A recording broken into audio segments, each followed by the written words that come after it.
ट्रेडमधनं loss होत असताना विकावंसं वाटत नाही. अजून काही वेळ थांबू, वाढेल कदाचित, असं सतत वाटत राहतं. काय होतं की आपण जेव्हा शेअर्स विकत घेतो तेव्हा या शेअर्समध्ये आपला फक्त पैसा जात नाही, तर आपला इगो पण त्याच्यात आपण इन्व्हेस्ट करणार आहे.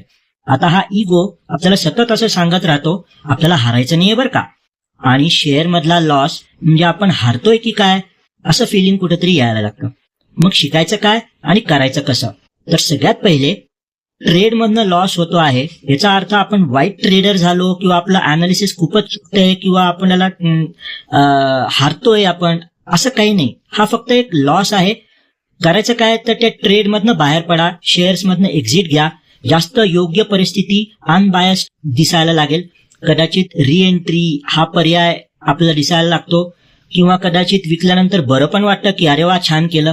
हे एकदा करून बघा, तुम्हाला तुमच्याबद्दल पण चांगलं वाटायला लागेल.